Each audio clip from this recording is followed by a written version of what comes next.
Shalom kakak, om, tante, opa, oma. Lewat program ini, kita akan belajar tentang Alkitab lebih dalam lagi dengan menggunakan bahasa yang lebih santai. Yang mau bertanya, bisa disampaikan lewat kolom komen, dan juga jika ada yang butuh dukungan doa, bisa disampaikan lewat kolom komentar yang ada di YouTube channel ini maupun yang ada di Facebook. Juga mohon dukungannya dengan like, subscribe, dan tekan tanda loncengnya. Dan jika ada yang ingin mendukung lebih lewat dana, bisa disampaikan lewat nomor rekening yang tersedia di kolom deskripsi. Dan lebih dari segalanya, mohon dukungan doanya ya, agar program ini bisa menjadi berkat bagi banyak orang, terlebih menyenangkan hati Tuhan. Oh ya, program ini akan selalu menemani kita setiap Senin sampai Minggu, setiap malam. Selamat mengikuti, Tuhan Yesus memberkati semuanya. Tuhan, ini tugas kami, beri keberanian bagi kami. Ya, shalom semuanya. Senang bersama dengan saudara di malam hari ini. Dan kembali kita akan lanjutkan pada dosen Alkitab kita pada malam hari ini. Dan sebelum kita lanjutkan ya, Ibrani pasal 10 perikop yang terakhir ayat 19 dan seterusnya, kita tundukkan kepala, kita doa terlebih dahulu. Mengucap syukur Tuhan buat malam hari ini, kami boleh kembali melanjutkan pada dosen Alkitab kami. Biarlah pembacaan kami di malam hari ini menjadi berkat buat semua kami, dan kami semakin paham akhirnya nantinya bagaimana kami harus menata hidup kami yang menyenangkan hati Tuhan. Jangan satupun kami yang Kau lalui Tuhan, urapi kami semuanya. Haleluya. Amin. Mari Bapak Ibu, kita siapkan Alkitab kita. Saya percaya kita akan diberkati oleh pembacaan firman Tuhan yang akan kita lakukan di malam hari ini. Kita siapkan Alkitab kita masing-masing ya. Hanya Engkau, pribadi yang mengenal hatiku, tiada yang tersembunyi bagimu, seluruh isi hatiku Kau tahu. Ya, kita sudah bantu ada di layar saudara pasal 10 kitab surat Ibrani ayat 19 ya. perikop kedua atau perikop terakhir dari surat Ibrani pasal 10 ini. Diberikan terjemahan oleh Lembaga Alkitab Indonesia, perikop ini menjadi ketekunan ya. Dan ayat-ayat 19 sampai ayat seterusnya kita akan coba baca bersama saya pada malam hari ini. Mari sama-sama saudara. Jadi ayat 19 ya. Saudara-saudara, oleh darah Yesus kita sekarang penuh keberanian dapat masuk ke dalam tempat kudus. Karena ia telah membuka jalan yang baru dan yang hidup bagi kita melalui tabir, yaitu dirinya sendiri. Jadi penulis surat Ibrani kembali saya mengulang-ulang ketika kita sudah masuk dalam tadarusan surat Ibrani ini adalah orang yang sangat menguasai agama Judaism atau agama Yahudi. Agama yang dianut oleh orang-orang Ibrani, yang lebih simpelnya itu agama yang menyembah kepada Allahnya Abraham, Ishak dan Yakub, yang aturan-aturannya atau hukum Tauratnya itu diberikan kepada keturunan Abraham, Ishak dan Yakub di Sinai lewat Nabi Musa ya. Jadi ini sangat paham dia ya. Dan kebetulan juga penulis yang berasal dari agama Yahudi, menguasai agama Yahudi yang luar biasa dalam ini, juga menuliskan suratnya kepada orang-orang Kristen yang punya latar belakang beragama Yahudi sebelumnya. Ya, mereka atau penerima surat ini adalah orang-orang Kristen yang berasal dari bangsa Ibrani. Ya, notabene keturunan Abraham, Ishak dan Yakub secara genetika, secara darah. Jadi memang kental sekali dengan budaya Ibrani, kental sekali dengan agama Yahudi atau Judaism, kental sekali dengan adat istiadat orang Ibrani. Ya, jadi memang bahasanya, isinya itu kita tafsirkan harus dengan pemahaman seperti itu.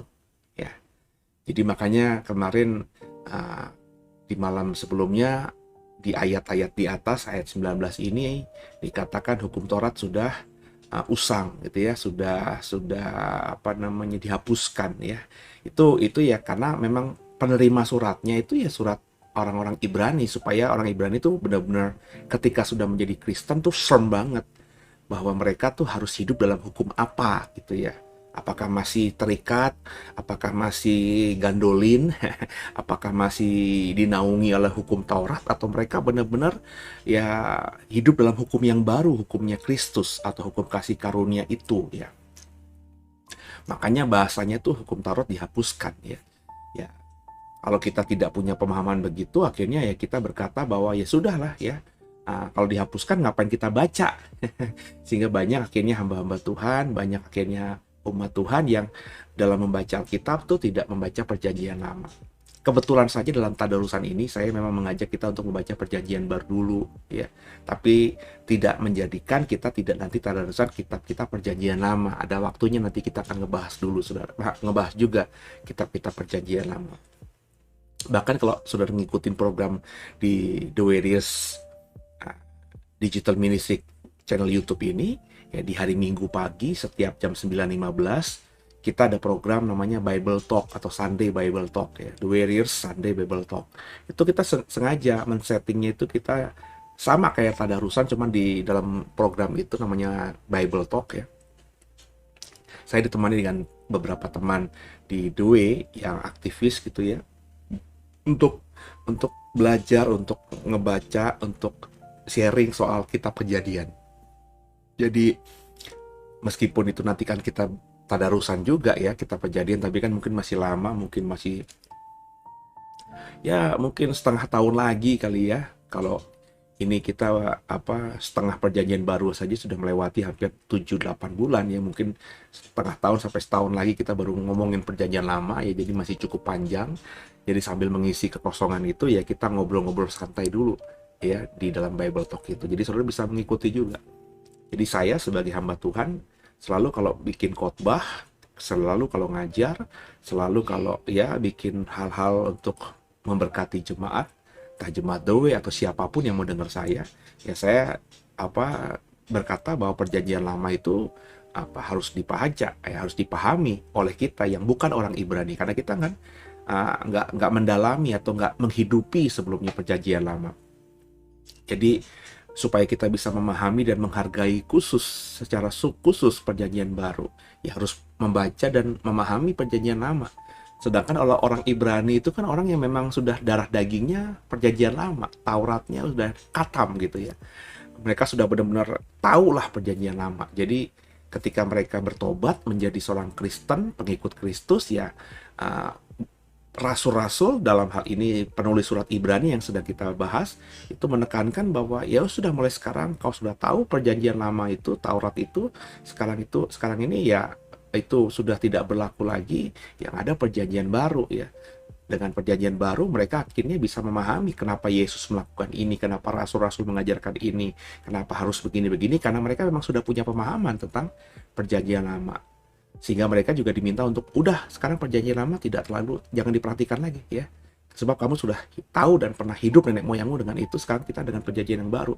Perjanjian yang baru, yang lama sudah usang, yang baru ini datang. Kurang lebih begitu saudara ya. Jadi ketika membaca ini harus dengan kacamata siapa nih gitu ya. Sebab kalau saudara sama sekali tidak tahu perjanjian lama, hanya membaca perjanjian baru, loh saudara tuh nggak akan bakal sampai pada pemahaman kenapa begini, kenapa Yesus mati di atas kayu salib. Logika apa ya, penjelasan apa yang harus menerangkan itu, saudara nggak akan ngerti gitu ya.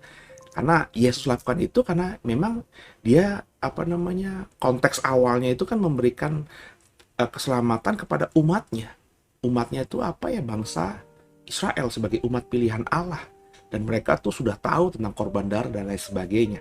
Jadi ayat 19 kembali menekankan apa yang sudah saya bahas berkali-kali di pasal-pasal sebelumnya, di malam-malam sebelumnya, bahwa darah Yesus itu ya sekali ya sudah menebus kita. Makanya kita yang percaya akan darah itu ya harus berani ya masuk ke dalam tempat kudus seperti imam besar yang masuk ke ruang maha kudus, seperti imam-imam yang masuk ke ruang kudus setelah mereka mengorbankan korban binatang. Kalau imam-imam itu mengorbankan korban binatang bagi dia dan juga bangsa Israel di pelataran atau di depan ruang kudus, sedangkan imam besar itu melakukannya bagi dirinya dan juga dosa-dosa yang tidak diakui, tidak disadari oleh dosa-dosa tidak disengaja oleh bangsa Israel dengan mengorbankan persembahan korban bagi dirinya. Nah, ketika mereka semua itu sudah mengaku dosa mereka, memohon pengampunan akan dosa mereka dengan darah dicurahkan untuk mengganti dosa mereka, mereka harus berani masuk ruang kudus. Imam besar harus berani masuk ruang maha kudus. Nah, sama juga dengan kita. Kita yang sudah percayakan darah Yesus, kita harus mengimani dengan sungguh bahwa dosa kita sudah diselesaikan, sudah diampuni, dan kita harus penuh keberanian untuk masuk ke tempat kudus ya. Di ayat 20 dikatakan Tuhan sudah membuka jalan yang baru, karena tirai yang membatasi antara ruang maha kudus di mana ada Allah di situ dengan representasinya tabut perjanjian itu sudah tidak ada yang menghalangi. Ya, imam-imam bisa melihat, imam-imam yang tadinya tidak bisa melihat ruang maha kudus, tidak bisa masuk ke dalamnya, hanya imam besar, imam-imam yang tidak bisa melihat tabut perjanjian, hanya imam besar saja yang bisa lihat. Sekarang ini bisa. Ya, tetap umat nggak bisa, karena umat nggak bisa masuk ruang maha kudus, ke ruang kudus ya. Umat hanya di pelataran saja. Tapi saudara harus ingat, di perjanjian baru kita bukan sekedar umat, tapi adalah imamat yang rajani. Bangsa pilihan, imamat yang rajani. Kita ini imam. Ya, jadi karena kita imam, sedangkan Yesus imam besar kita sudah membuka jalan dengan tabir itu ketika dia mati terbelah ya, dari atas ke bawah sudah robek begitu ya.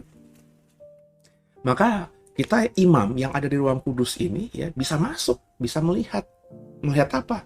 Melihat Tuhan, datang ke hadirat Tuhan, ya, menghampiri tahtanya Tuhan. Wah, ini luar biasa saudara ya. Nah, ini jujur saja tidak akan kita bisa pahami sampai selevel tadi kalau Bapak Ibu tidak mempelajari tentang budaya, adat istiadat, dan juga Taurat atau perjanjian lama itu.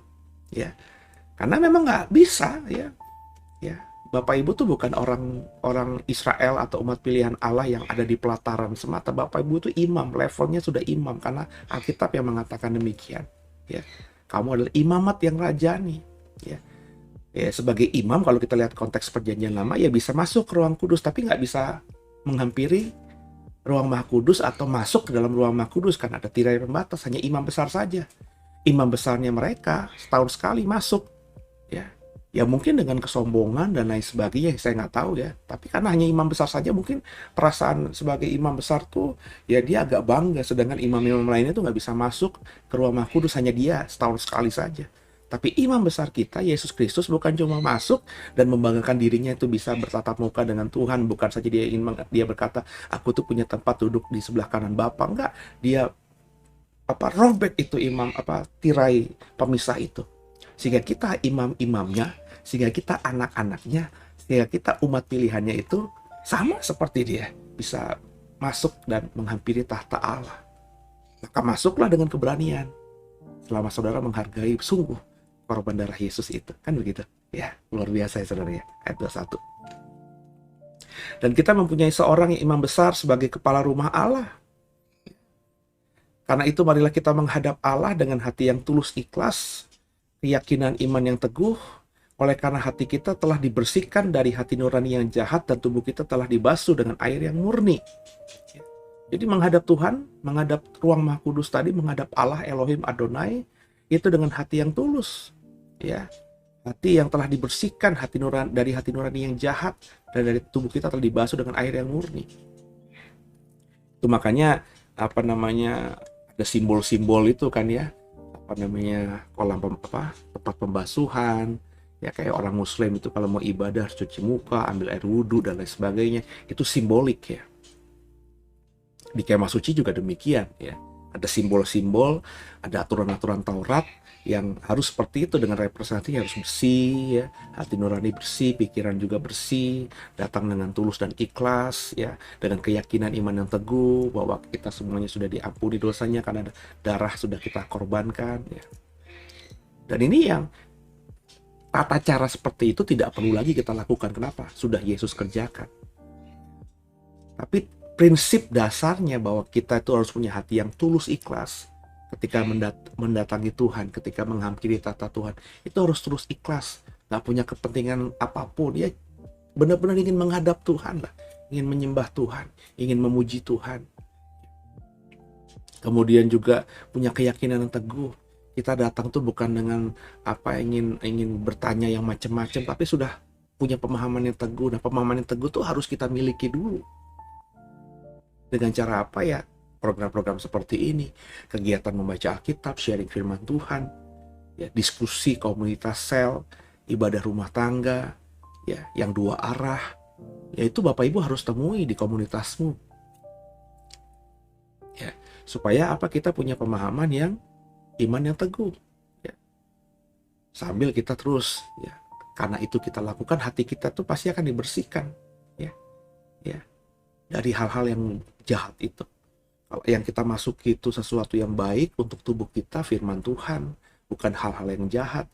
Itu lama-lama kalau kita konsumsi yang baik-baik, kita punya gaya hidup yang baik, nggak lagi pesta pora, tanda kutip ya, nggak lagi mabok-mabokan, tanda kutip ya, nggak lagi makan minum yang berlebihan, tanda kutip ya, kita benar-benar jaga pola hidup, maka badan kita ini kan pasti akan bagus, akan merecovery, tidur cukup. Sel-sel tadi yang rusak mungkin akan karena pola hidup yang sudah baik ya, hanya makan makanan yang baik, minum yang baik, pola hidup yang baik, tidur yang baik, lama-lama kan meregenerasi sehingga sel-sel kita ya sel-sel yang baik ya. Dan akhirnya kalau itu yang terjadi ya, tubuh kita bisa sehat, tubuh kita bisa kuat, tubuh kita bisa panjang umurnya, kan benar begitu saudara ya. Nah, ini dalam iman juga seperti itu ya. Ayat 23. Marilah kita teguh berpegang pada pengakuan tentang pengharapan kita, sebab Ia yang menjanjikannya setia. Jadi kembali penulis surat Ibrani mengatakan bahwa kita harus tetap berpegang teguh dengan setia ya. Ya, dalam pengakuan kita kepada Dia, pengharapan kita, tentang janji yang sudah Dia berikan kepada kita harus kita imani sungguh ya. Karena Dia setia. Dia kalau sudah berjanji, nggak akan ingkar janji. Janjinya yang paling mulia kan Dia akan membawa kita ke rumahnya, agar di mana Dia berada, kita pun berada. Yang dia yang kita pegang dengan setia, pengharapan itu kita kerjakan dengan setia. Saya selalu mengatakan bahwa sorga dan bumi itu bukan sebuah tempat yang tidak mengkaitkan. Kita ini ada di dunia yang fana, sedangkan sorga dan neraka juga itu adalah dunia yang kekal. Tapi antara dunia yang fana dengan dunia yang kekal ini saling berkaitan, saudara. Ya, kita nggak mungkin sampai ke sana kalau kita manusia tidak melewati dunia yang fana ini. Apa yang kita lakukan, apa yang kita kerjakan, apa yang kita imani, apa yang kita habiskan waktu kita di dunia yang fana ini, itu sangat menentukan kemana kita dalam kekekalan nanti. Maka itu saling berkaitan. Bapak Ibu nggak bisa, Bapak Ibu beriman kepada kekekalan dengan beriman masuk dalam kerajaan surga, sedangkan hidup di bumi kok tidak mencerminkan sebagai bangsa atau umat yang layak atau manusia yang layak masuk dalam kerajaan surga. Hidup di bumi korupsi, pesta pora, main perempuan, main laki-laki, melukai banyak orang, melakukan hal apapun, menghalalkan segala cara, menyakiti orang, membunuh orang. Terus kau berpikir kau bisa masuk ke dalam surga begitu? Gak bisa, saudara. Bahkan dalam hal kecil, apapun yang kau lakukan, lakukanlah itu seperti untuk Tuhan. Nah, kerjakan itu dengan setia. Sambil terus mempercayai janji Tuhan dan pengharapan yang kita miliki itu akan digenapinya karena Dia pasti setia ketika kita juga setia. Perjanjian itu harus dua belah pihak. Dia pasti setia sebab Dia tidak pernah tidak setia. Dia tidak mungkin ingkar janji. Nah, kitanya ini loh yang memang harus kita akui bahwa kita ini pernah nenek moyang kita jatuh dalam dosa dan upah dosa adalah maut. Kita ini mewarisi itu dan kita itu kecenderungannya memang berbuat dosa. Makanya ketika kita sudah mengakui darah Yesus, imani sungguh. Maka di dalam ayat tadi, kita harus benar-benar, saudara ya, jaga hati nurani kita, pikiran kita tadi loh, keteguhan akan iman. Kenapa penulis surat Ibrani mengatakan itu? Meskipun darah Yesus itu akan sudah menebus dosa kita sekarang, besok, dan selama-lamanya. Karena kita inilah yang cenderung bisa berubah, saudara.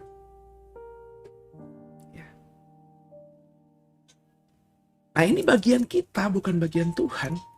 Tapi kita bisa minta pertolongan Tuhan supaya Tuhan mampukan kita. Tapi Tuhan akan mampukan kita kalau Tuhan juga lihat kita memang berkomitmen untuk mau berubah, hidup dalam pertobatan. Kan begitu logikanya, saudara. Ya, lanjut. Ayat 24. Dan marilah kita saling memperhatikan supaya kita saling mendorong dalam kasih, dalam pekerjaan baik. Jadi itu kenapa kita harus bersama-sama. Ya. Kita harus, ayat 24 tuh ada komunitas, ya, punya persaudaraan dengan sesama orang percaya, supaya kita tuh saling memperhatikan, saling mendorong dalam kasih, dalam pekerjaan baik. Kita nggak bisa berdiri di mercusuar gitu ya, di puncak menara, terus menyuruh orang lain untuk ayo naik ke tempat tinggi, ke tempat kita, sambil kita merasa bangga bahwa kita sudah ada di tempat yang paling tinggi. Nggak bisa gitu. Kalau kita sudah di tempat tinggi, ya kita turun lagi gitu ya. Supaya kita bisa nenteng, bisa bopong, bisa topang, bisa bantu orang di sekitar kita yang kita cintai tentunya kan. Untuk sama-sama bisa sampai di atas. Atau sebelum kita di atas, kita harus sama-sama pegangan tangan. Ayo, ikuti aku. Ayo berani. Kan begitu. Bawa orang-orang yang kita cintai di kiri kanan kita itu.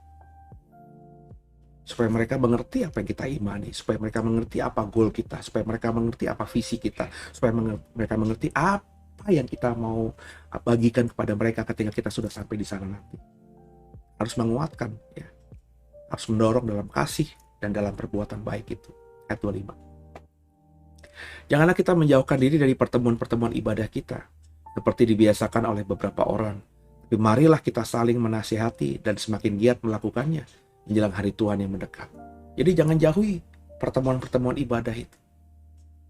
Ya, pertemuan ibadah ini sekali lagi ya, bukan semata harus ke gereja dalam situasi kondisi pandemi. Ya, kalau kita nanti ini di bulan-bulan ini pemerintah kan akan menetapkan level 3 kembali karena mengkhawatirkan akan ada peningkatan. Hari ini saja sudah meningkat lagi positif COVID ya, dengan varian D yang sudah berkembang atau bermutasi. Lebih mengerikan katanya. sudah masuk ke Indonesia dengan buktinya bahwa tingkat positif di Indonesia meskipun sudah oke, banyak negara sudah memberikan level hijau ke Indonesia sehingga orang Indonesia, Bapak Ibu kalau punya uang gitu ya, atau ada kepentingan ke luar negeri sekarang sudah begitu mudahnya.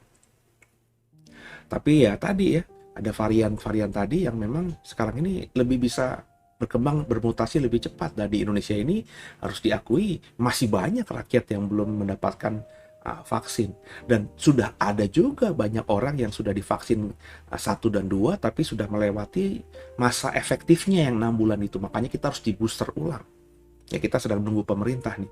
Apakah booster ulang vaksin yang ketiga, yang keempat nanti itu free atau ya berbayar. Ya kita sih berharapkan free ya saudara, sehingga memang keadilan bagi seluruh rakyat Indonesia itu didapatkan. Sebab kalau bayar, ya rakyat kecil itu untuk bayar misalnya sekali vaksin 100.000 taruhlah, atau 300.000, atau dalam satu paket 300.000, ya kan berat juga bagi mereka. Kalau buat Bapak Ibu, maafkan saya, atau saya mungkin 300.000 ya oke lah gitu ya. Masih bisa lah diusahakan gitu ya. Tapi kalau bagi rakyat kebanyakan, kan berat itu. Ya saya nggak tahu nanti formulasinya.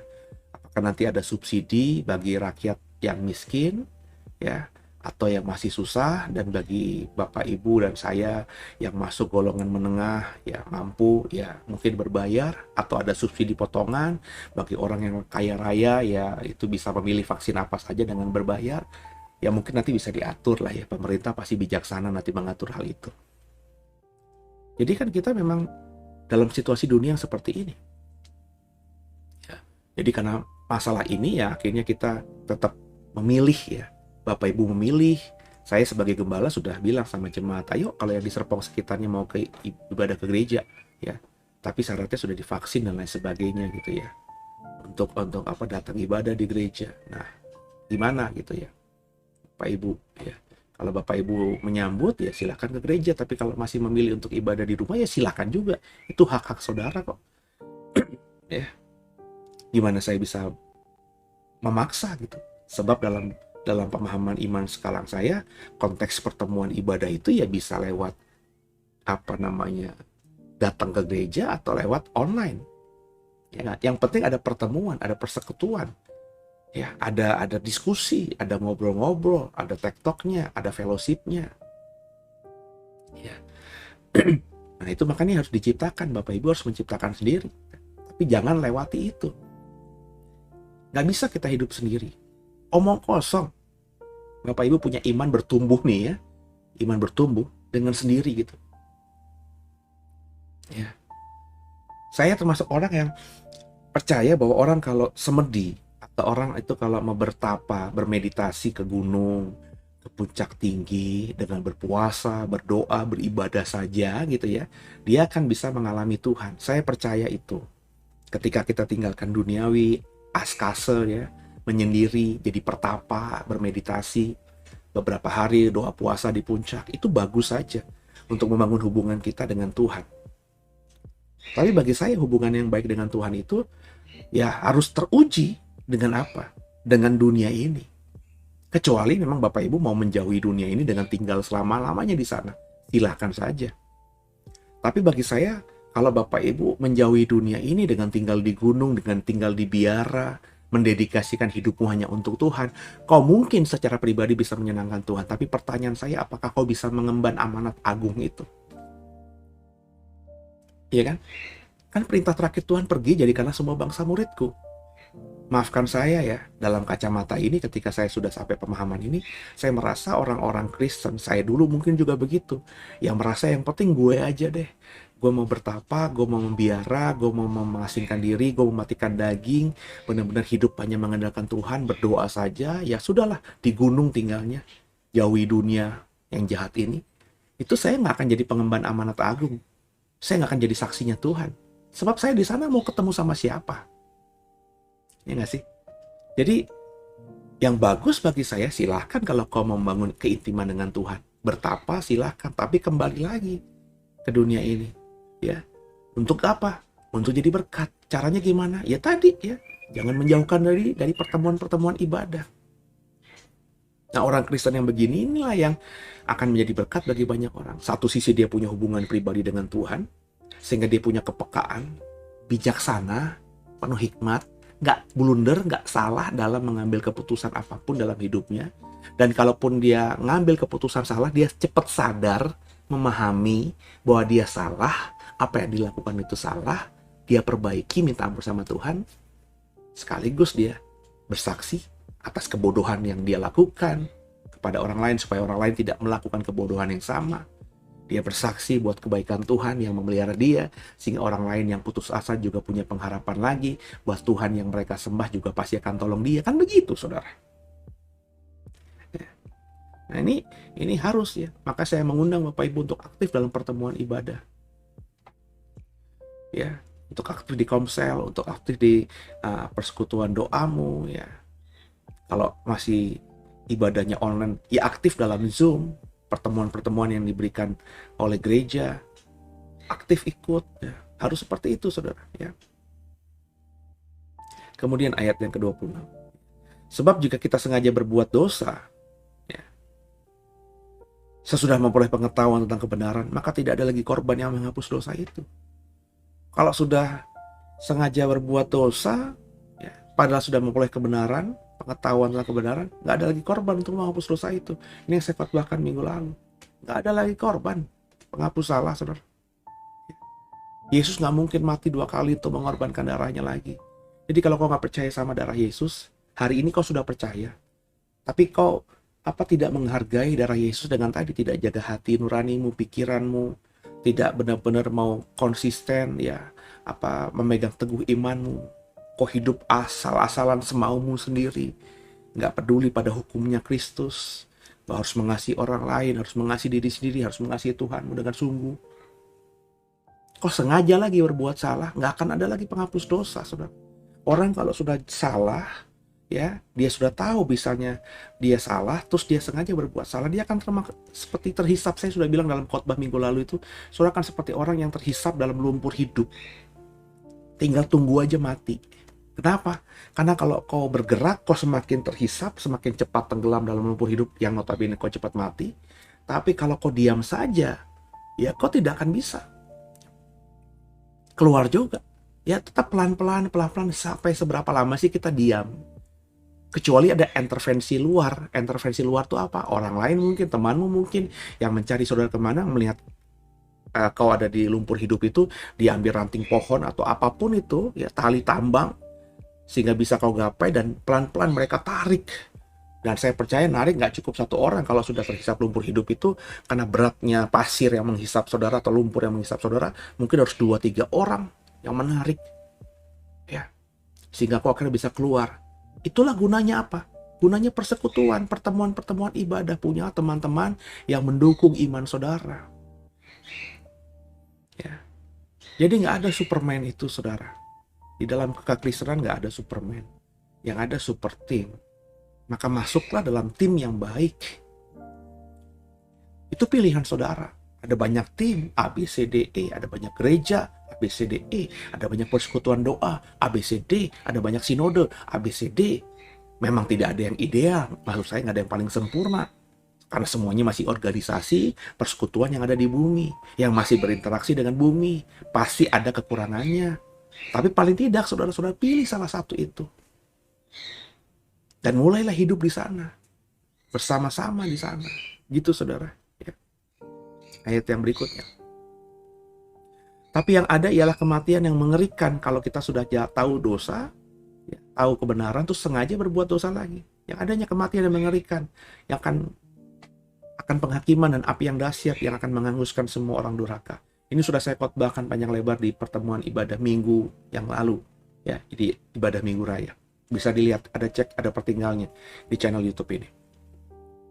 Jika ada orang yang menolak hukum Musa, ia dihukum mati tanpa belas kasihan atas keterangan 2 atau 3 orang saksi. Orang yang di perjanjian lama, yang hidup dalam naungan hukum Taurat, kalau dia menolak hukum Musa, ya, tidak mau taat sama hukum Musa, padahal mereka bagian dari bangsa pilihan Tuhan itu, kalau ada 2-3 saksi, pasti akan dihukum mati. Karena menolak hukum Tuhan, mati dia. Ya. Ayat 29, betapa lebih beratnya hukuman yang harus dijatuhkan atas dia yang menginjak-injak anak Allah, yang menganggap najis darah perjanjian yang menguduskan dan yang menghina roh kasih karunia. Apalagi yang di perjanjian lama saja yang diikat dengan darah. Darah apa? Darah anak domba jantan, darah binatang yang kudus. Ya, itu kalau kita melanggar, kita nggak mau taat, ya, kita menolak berdasarkan 2-3 saksi kita dihukum mati. Apalagi kalau kita menolak, padahal kita sudah menjadi bagian di dalamnya. Percaya sebelumnya akan perjanjian itu sehingga kita bagian dalam keluarga ini. Di mana persekutuan kita ini, perjanjian kita ini diikat oleh darah Yesus Kristus. Anak domba Allah, bukan anak domba biasa, anak domba Allah. Terus kau menolak itu. Kau melanggar itu. Kau tidak melakukan itu. Kau anggap itu angin lalu. Kalau darah anak domba saja yang menjadi ikatan perjanjian antara bangsa Israel dengan Tuhan, dan orang Israel ada 1-2 yang menolak itu dihukum mati. Apalagi kalau kita Kristen yang diikat dengan Tuhan lewat perjanjian darah Yesus Kristus di atas kayu salib. Ngeri, saudara. Ini banyak yang gak dipahami, sehingga orang Kristen berbuat seenaknya sendiri dalam hidupnya. Gak mikir panjang kalau melakukan apapun juga. Ini mengerikan. Makanya kalau kita baca beberapa pasal sebelumnya, Bapak Ibu ingat khotbah saya, lebih baik orang seperti ini gak usah dilahirkan, atau tidak usah bertobat. Mendingan gak kenal aja deh Tuhan gitu. Daripada dia sudah kenal Tuhan, sudah bertobat, sudah percaya darah Yesus, terus dia dengan sengaja berbuat dosa lain. Aduh, mengerikan. Ayat 30. Sebab kita mengenal dia yang berkata, pembalasan adalah hakku. Akulah yang akan menuntut pembalasan. Dan lagi, Tuhan akan menghakimi umatnya. Tuhan akan menghakimi umatnya. Ya. Jadi jangan bilang Tuhan tidak menghakimi umatnya. Jangan bilang juga ya bahwa orang-orang yang melanggar atau menolak hukum Tuhan, tidak mau melakukan hukum Taurat itu tidak akan dibalas oleh Tuhan. Ada pembalasan Tuhan. Aku akan menuntut pembalasan, kata ayat yang kita baca tadi. Tuhan yang berkata demikian. Sebab apa? Dialah pemilik hidup kita. Ketika kita memposisikan diri sebagai hamba Tuhan, ketika kita memposisikan diri sebagai anak Tuhan, dialah pemilik hidup kita. Dialah Tuhan kita, kurios kita. Sedangkan kita adalah dulosnya dia, hambanya dia, budaknya dia. Maka kita harus hidup sesuai dengan ya maunya Tuhan, arahannya Tuhan, perintahnya Tuhan. Yang kita kerjakan ya harus semata-mata menyenangkan hati dia. Nah tapi kalau sepanjang hidup kekristenan kita di dunia ini kita nggak seperti itu, ya mungkin dia masih sabar, tapi ada waktunya dia pembalasannya akan diberikan kepada kita. Dia akan menghakimi kita. Ayat 31. Ngeri benar kalau jatuh ke dalam tangan Allah yang hidup. Ngeri benar kata penulis Ibrani. Karena dia memahami sungguh ya. Apa yang Tuhan praktekkan di perjanjian lama itu bukan berarti ya tidak berlaku lagi. Ya. Dia ingin mengatakan kepada orang-orang Israel yang sudah menjadi Kristen bahwa Tuhan itu tetap sama. Tuhannya nggak berubah. Cuma kamu yang kuberikan Taurat itu hanya gambaran. Kalau gambarannya saja kau bisa mati kalau melanggarnya. Apalagi ketika kau menghadapi yang benarnya, kan begitu. Dalam bahasa yang lain nih, angle yang lain. Kalau kemah suci, ya, yang gambarannya saja itu begitu kudus, harus kudus orang yang mau datang ke sana. Gimana lagi itu yang benarnya, yang aslinya, yang lukisannya aja harus begitu. Harus basuh muka dulu, harus suci dulu, harus korban binatang darah dulu. Ya. Gimana yang benarnya gitu? Kalau yang di bumi aja yang gambaran, nggak bisa semena-mena kita langsung masuk ruang Maha Kudus, ada tata keramanya, ada aturannya. Sehingga kalau kita bukan darah Lewi, nggak mungkin bisa masuk ruang Maha Kudus. Kita yang darah Lewi, kalau masuk ke ruang kudus sebagai imam, itu juga harus ada jadwalnya. Nggak sembarangan imam bisa masuk. Dan kalau mau masuk harus benar-benar menguduskan dirinya. Kita yang bisa masuk ruang kudus kalau kita imam, itu belum tentu, itu nggak bisa masuk ke ruang Maha Kudus. Hanya imam besar yang bisa masuk ke sana. Itu ada aturannya begitu. Kalau yang di bumi yang gambarannya aja aturannya begitu ketat, gimana yang di surga? Nah gini, kita kebolak-balik gitu. Kalau kita menganggap surga itu lebih ringan, lebih enak, lebih nyantai, maka gambarannya yang di PL itu semuanya palsu dong. Kalau kita berkata bahwa enggak, kita bisa masuk, pokoknya asal percaya saja, kita bisa masuk ke surga nantinya. Aturan-aturan tuh, perbuatan-perbuatan tuh nggak penting. Yang penting kita beriman aja kepada Yesus. Lalu kalau begitu, aturan yang di Taurat itu, yang di Perjanjian Lama itu salah dong. Kalau orang Israel dosa, ya tinggal minta ampun aja. Ya, nggak mungkin ada pembunuhan, nggak mungkin ada yang dibunuh. Imam-imam bisa masuk ke Rumah Kudus gitu aja dong. Ya, nggak mati dong. Tapi kan mati faktanya. Hanya imam besar saja. Dan imam besar tuh nggak bisa bagi itu semuanya, nggak bisa habis keluar dari Rumah Kudus terus cuk, kamu masuk gantiin aku, nggak bisa gitu saudara. Tapi imam besar kita nggak begitu. Imam besar kita lah yang sebagai wakilnya Tuhan dengan kita, yakni Yesus Kristus, dia merompek itu tabir bait Allah itu. Dia menanggung semuanya. Bapak, kalau kau marah sama aku, pengen umatku jadi imam yang kudus yang bisa menghadap Tuhan langsung. Maka Bapa mengasihi anaknya ini sehingga kita bisa melihat itu kan aslinya begitu. Jadi pahami. Jadi kalau kita memahami Alkitab dengan gimana gitu ya, dengan lengkap gitu ya, kita nggak mungkin salah arah, nggak akan hidup mengabaikan kasih karunia, nggak akan sombong, nggak akan tinggi hati, nggak ngerasa paling hebat sendiri. Itu saudara ya. Lanjut ya. Ayat 32. Ingatlah kan masa lalu, sesudah kamu menerima terang. Kamu banyak menderita oleh karena kamu bertahan dalam perjuangan yang berat. Baik waktu kamu dijadikan tontonan oleh cercaan, penderitaan, maupun waktu kamu mengambil bagian dalam penderitaan mereka yang diperlakukan demikian. Memang kamu telah turut mengambil bagian dalam penderitaan orang-orang hukuman. Dan ketika harta kamu dirampas, kamu menerima hal itu dengan sukacita. Sebab kamu tahu bahwa kamu memiliki harta yang lebih baik dan yang lebih menetap sifatnya. Sebab itu, janganlah kamu melepaskan kepercayaanmu, karena besar upah menantinya.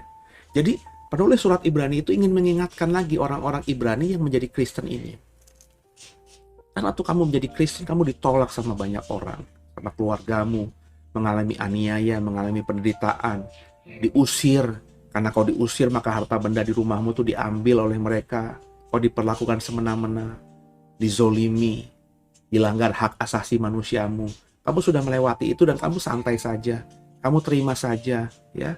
Karena kamu tahu bahwa kamu memiliki harta yang lebih baik dan yang lebih tetap sifatnya, yakni imanmu kepada Yesus, sorga itu. Nah, kalau itu sudah kau lakukan di masa lalumu, ya jaga dong, pertahankan dong.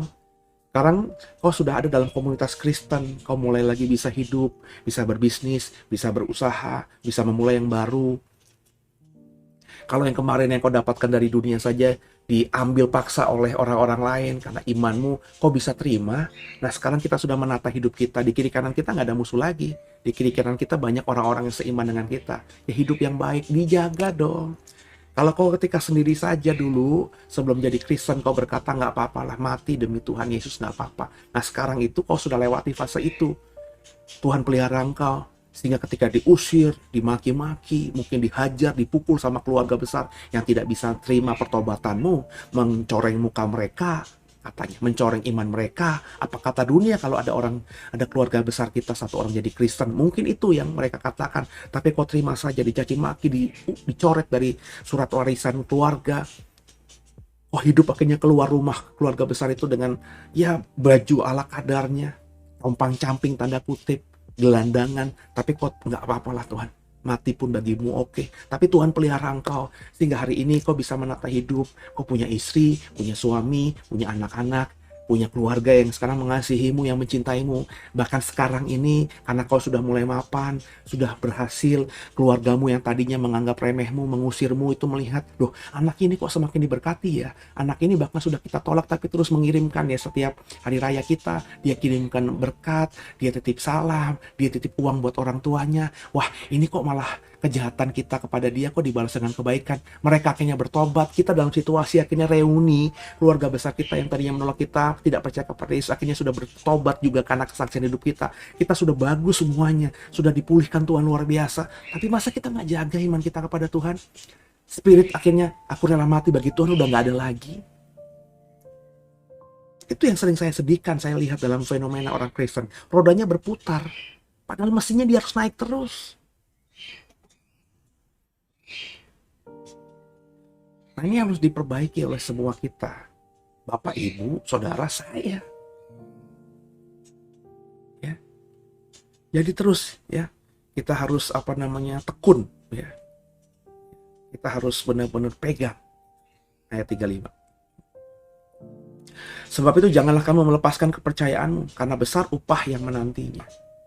Jadi apa yang kita sudah dapatkan hari ini, apa yang sudah kita imani hari ini, apa yang sudah kita pegang teguh hari ini, itu terus dengan tekun kita pegang, kita kerjakan, kita lakukan dengan konsisten.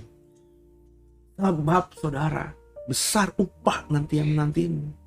Bukan di bumi, nanti di surga. Bentuknya apa? Saya nggak bisa ngebayangin karena saya belum sampai di sana.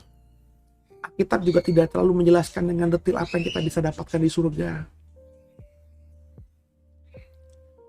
Ya cuma yang umum saja, indah-indah, ya, nggak ada duka, nggak ada nestapa, nggak ada setan, nggak ada dosa, nggak ada duka cita, adanya sukacita. Hanya itu, nggak ada tatap tangis, nggak ada retak gigi, nggak ada ketakutan. Ya hanya umum-umum saja, tapi spesial, detil-detilnya tuh apa saya belum tahu. Saya belum sampai di sana.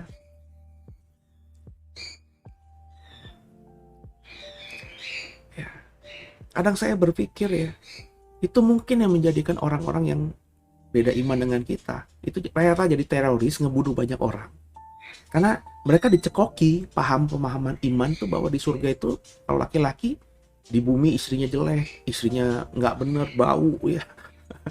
Di surga disiapin 72 bidadari untuk melayani seksual dia. Nah karena dia tahu betul begitu bidadari itu gambaran di dunia seperti apa, mungkin artis-artis yang cantik-cantik semuanya itu, yakin dia rela mati, udah nggak apa-apa daripada gue di sini, hidup gue susah, udah mendingan gue kesana. Nah secara angle yang berbeda, pemahaman yang berbeda, itu mestinya kita miliki juga. Bukan untuk radikalisme, bukan untuk merebut hak asasi manusia orang yang berbeda dengan kita, bukan untuk membunuh, bukan. Tapi tadi spirit tadi loh. Kita harus punya pemahaman bahwa di surga itu begitu indahnya. Sehingga apapun itu, bentuknya kayak apapun itu, karena Alkitab kita tidak menjelaskan, nggak ada 72 bidadari ya. Jadi kalau nanti ada pendeta bilang, iman Kristen bukan 72 bidadari, tapi ada 720 bidadari. Ini ngaco banget ya. Di surga nggak ada kawin-mengawinkan, saudara. Ya. Tapi keindahan surga itu harus kita pegang benar-benar sehingga memotivasi kita selama hidup di dunia ini, mengarahkan hati, pikiran kita, pekerjaan kita, tangan kita, kekuatan kita untuk ke sana. Lakukanlah seperti apapun itu, seperti untuk Tuhan. Lakukanlah segala sesuatu seperti untuk Tuhan. Besar kecil, seperti untuk Tuhan. Ya. Jadi ini yang harus kita kerjakan, saudara. Ya. Lanjut ya, ayat yang ke-36. Sebab kamu memerlukan ketekunan supaya kamu melakukan kehendak Allah, kamu memperoleh apa yang dijanjikan itu. Ketekunan itu penting supaya kita memperoleh yang dijanjikan itu. Ayat 37. Sebab sedikit, bahkan sangat sedikit waktu lagi, dan Ia yang akan datang sudah akan ada tanpa menangguhkan kedatangannya. Ini bahkan ketika 2000 tahun yang lalu ditulis oleh surat penulis Ibrani, itu dikatakan sudah sedikit, sangat sedikit waktu lagi. Ia akan datang, sudah ada tanpa menangguhkan kedatangannya. Dan tentu ini harus kita perhatikan. Waktunya Tuhan, bukan waktu kita. Waktu Tuhan, bukan waktu kita. Bukan waktu kita. Ada yang dikatakan 1000 tahun manusia itu 1 harinya Tuhan. Kalau itu ditafsirkan literal, berarti baru 2 hari 2000 tahun ini di mata Tuhan. Segera, sebentar lagi Tuhan akan menangguhkan. Dan di mata kita, kalau kita sudah tahu ayat ini 2000 tahun lalu yang sudah muncul, ya, tapi Tuhan belum datang, itu berarti kan kita harus menghargai sebagai kasih karunia Tuhan. Bukan langsung membacanya Tuhan nggak mungkin datang atau Tuhan membatalkan. Firman-Nya pasti terjadi. Kacamata kita membacanya berarti Tuhan masih berikan kesempatan saya untuk berubah, saya untuk bertobat, saya untuk benar-benar mengalihkan dunia kepada Tuhan. Nah, kita harus melihatnya dari kacamata kita. Bukan lalu berkata, lah, penulis Ibrani 2000 tahun yang lalu juga mau begini, sekarang belum datang. Ngapain lah, udah santai-santai dulu. Jangan-jangan Tuhan masih 2000 tahun lagi. Jangan dengan perspektif itu dong. Perspektifnya artinya Tuhan masih penuh masih mengasihi kita dengan memberikan waktu buat kita. Untuk apa? Untuk semakin mempercantik diri kita di matanya. Kita kan pengantin perempuannya. Ya. Kita kan adalah tamu-tamu undangan yang akan diundangnya masuk ke dalam pesta perjamuan kawin anak domba. Ya kan? Jadi kita harus mempercantik diri kita. Karena nggak mungkin kita masuk ke pesta pernikahan anak domba dengan baju ala kadarnya, dengan baju harian. Harus dengan baju yang indah. Yang kalau kita baca kitab Wahyu harus baju yang putih berkilau-kilauan. Itu adalah apa? Itu adalah perbuatan orang-orang kudus. Perbuatan yang benar. Perbuatan yang dibuahi dari iman yang benar. Itu saudara, ya. Ayat yang ke-38. Tapi orangku yang benar akan hidup oleh iman. Dan apabila mengundurkan diri, maka aku tidak berkenan kepadanya. Perhatikan, orangku yang benar akan hidup oleh imannya. Tapi kalau dia mengundurkan diri, dia murtad, dia memilih untuk tidak lagi mau beriman, maka aku tidak berkenan lagi kepadanya. Jadi sebenarnya kalau kita mau perhatikan ini, hubungan Tuhan ke kita itu bukan muka kita, tapi sikap kita, sikap hati kita. Ya. Meskipun mukanya kita ini tadinya setia sama Tuhan, ya, terus akhirnya karena satu momen, dua momen dalam hidup kita akhirnya tinggalkan Tuhan. Bukan mentang-mentang Tuhan masih lihat mukanya saya dulu adalah anaknya, terus Tuhan terima terus. Enggak gitu, sikap hati kita.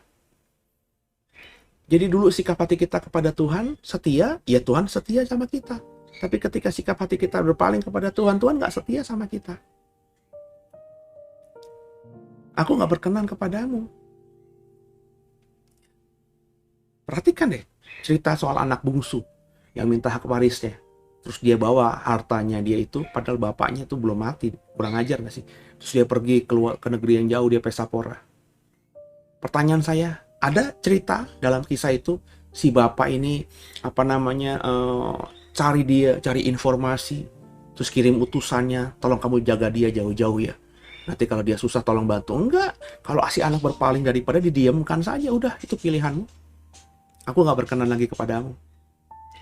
Bertahun-tahun, berpuluh-puluh tahun sih akhirnya habis semua hartanya. Anaknya ini harus kerja di kandang babi, nggak punya makan. Dia makan makanan babi, terus dia pikir, gila ya, dulu gua anak orang kaya, gua kembali aja deh. Ya paling aku nanti kalau kembali, bapak nggak mungkin terima aku jadi anak, tapi aku mungkin masih karena darahnya dia dipekerjakan lah. Dan aku mungkin meskipun dipekerjakan sama juga di kandang babi, tapi gajiku lebih bagus lah, makananku lebih bagus lah, pakaianku lebih bagus lah. Maka dia pelan-pelan kembali, pelan-pelan si bapak lihat dari jauh. Bapak sudah melupakan dia. Ketika dia jauh, ketika dia meninggalkan bapaknya, bapak ngapain perhatikan? Meskipun mungkin bapak nunggu di balkonnya ngeliat, nggak ada anak. Tapi nggak ada niat untuk mencari. Karena pilihan itu ada di anak si bungsu ini kan. Tapi ketika dari jauh dia lihat di momen tertentu di masa depan gitu ya, ada anak yang kayaknya bayangan-bayangan dari jauh itu seperti gerak-gerik anak bungsunya. Dia perhatikan lagi, Iya, benar nih. Maka ketika dia tahu si anak bungsu ini sudah berjalan lagi pada dirinya, kembali kepada dirinya, si bapaknya langsung berlari-lari memeluk si anaknya. Ya. Karena si anak bungsu kembali, bapak berkenan kembali padanya. Kan begitu. Tapi ketika anak bungsu ini pergi ke negeri yang jauh, si bapak ini itu menjaga, dalam artian mengirimkan utusan untuk mengawal anak ini. Enggak, dia udah tinggalkan, dia udah putus hubungan dengan dia, nggak mau lagi jadi anaknya dan minta hak warisnya dia. Ya bapak nggak berkenan lagi sama si anak bungsu ini. Tapi ketika anak bungsu ini mau kembali, bapak kembali menurunkan hatinya, aku berkenan kepadamu. Jadi intinya apa? Sikap hati, bukan muka. Sebab kalau dilihat anak bungsu ini ketika kembali tentu mukanya udah hancur lebur lah. Aku pergi dengan muka yang tembem, berseri-seri, bersih, mandi madu, mandi susu. Tapi ketika pulang dia mandinya kotoran lumpur babi kan. Baju jubahnya yang ketika pergi indah, sekarang bawa pulang baju budak kan. Nggak lihat muka, lihat hati. Bagaimana saudara? Ayat 39. Tapi kita bukanlah orang-orang yang mengundurkan diri dan binasa, tapi orang-orang yang percaya dan yang beroleh hidup. Kepada pembacanya, penulis surat Ibrani berkata, kita ini bukan orang-orang yang mengundurkan diri. Kita ini bukan orang yang berpaling atau menentang atau tidak taat atau tidak berpegang pada hukumnya Tuhan. Kita ini adalah orang-orang yang tidak mengundurkan diri. Karena itu kita tidak akan binasa.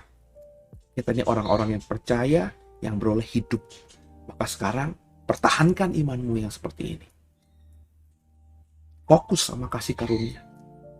Jangan pedulikan tentang apapun yang ngomongin tentang perjanjian lama lagi. Kita sudah hidup dalam perjanjian yang baru. Yang lama sudah usang. Itu kata penulis surat Ibrani kepada orang Kristen yang berasal dari Ibrani. Fokus. Intinya itu fokus. Sama apa? Sama hukum yang baru ini. Fokus. Percaya. Maka kau akan beroleh hidup. Nangkep ya saudara ya? Jadi itu kenapa saya selalu mengatakan berbuih-buih kalau ada saudara yang bertobat jadi Kristen, dulunya punya agama yang lama. Saudara udah tinggalin itu yang lama. Meskipun di agama yang lama itu katanya ada cerita-cerita soal Yesus, buang jauh-jauh. Ya. Meskipun ngomongin Yesus loh ya katanya ya. Tapi itu bukan di firman Tuhan, bukan di Alkitab. Itu di kitab suci yang sekarang tidak kita imani sebagai kitab suci kita. Buang jauh-jauh. Fokusnya hanya sama Tuhan aja. Fokusnya sama Yesus aja. Makanya saya terus terang bertolak sebelah. Saya tidak mengatakan sesat ya. Tapi saya bertolak belakang dengan orang-orang yang masih memakai ayat-ayat suci agama lain, kitab suci agama lain untuk dikhotbahkan di mimbar. Di mimbar gereja maksud saya. Saya bertolak belakang dengan orang-orang yang terus bersaksi tentang iman agama lamanya, tentang kejelekan agama lamanya, ya, tentang katanya Yesus yang diceritakan di agama lamanya di mimbar gereja. Saya nggak begitu. Bagi saya, kalau saya sudah ada di mimbar Kristen, di mimbar gereja Kristen, ya, maka saya beritakan hanya Yesus yang disampaikan di Alkitab. Yang saya sharingkan hanya iman saya kepada Yesus di mimbar gereja. Fokus saya harus kepada Yesus, Yesus, Yesus, Yesus, Yesus, dan Yesus. Saya ceritakan kesaksian hidup saya, tapi tidak akan memonopoli. Itu hanya untuk membuat agar orang yang dengar saya lebih mengerti how to-nya, realitanya, keseharian saya dalam mengimani Yesus. Tapi tetap yang diutamakan adalah Yesus, Yesus, Yesus, dan Yesus. Semoga dipahami saudara. Semoga dimengerti. Ini firman yang luar biasa.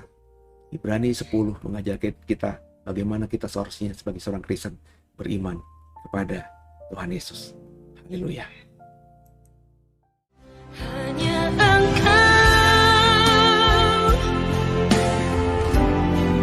pribadi yang mengenal hatiku.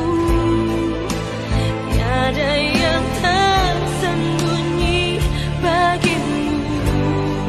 Seluruh isi hatiku Kau tahu. Ya, kita sudah segera akhiri Tadarusan Alkitab kita di malam hari ini. Dan senang bersama dengan saudara, terus semangat, antusias dalam mempelajari firman Tuhan, merenungkan firman Tuhan. Dalam Tadarusan Alkitab kita ini saya undang saudara untuk terus bersama dengan kami gitu ya. Kalau bisa pas live-nya silahkan. Kalau tidak ya berarti siaran tundanya. Kayak saya dalam seminggu ini ngajar saudara jam 6 sampai jam 9. Maka kalau saudara perhatikan saya tidak kasih komen apapun di jam-jam itu pas live-nya karena saya sedang mengajar saudara. Tapi saya lihat lagi apa yang saya sampaikan kepada saudara bukan untuk wah saya ada nih. Bukan. Untuk mengkoreksi diri juga, untuk diterima berkat juga. Ya, supaya diingatkan kembali juga apa yang Tuhan pernah sampaikan kepada program ini lewat mulut lidah saya ya. Jadi kalau memang ada acara nggak bisa ikut live-nya, silakan ikut siaran tundanya karena ini terus ditinggalkan di channel YouTube The Warriors Digital Ministry ini supaya semuanya bisa diberkati. Di-sharingkan kepada kepada yang lain program ini supaya banyak orang juga semakin diberkati. Terus dukung dalam doa program ini saudara ya. Tundukkan kepala kita doa. Makasih Tuhan buat malam hari ini. Kami belajar banyak bagaimana Ibrani 10 mengajarkan kepada kami harus fokus kepada Tuhan, bukan yang lainnya. Tolong Roh Kudus mampukan kami bukan cuma cakap jadi pendengar, tapi cakap jadi pelaku firman. Ampuni salah dosa kami, Yesus Kristus adalah Tuhan Juru Selamat kami yang hidup, dan ke dalam tangan-Mu lah kami serahkan tubuh, jiwa, dan roh kami. Haleluya. Amin. Selamat malam semuanya. Selamat istirahat. Sampai jumpa kembali di esok malam. God bless you all.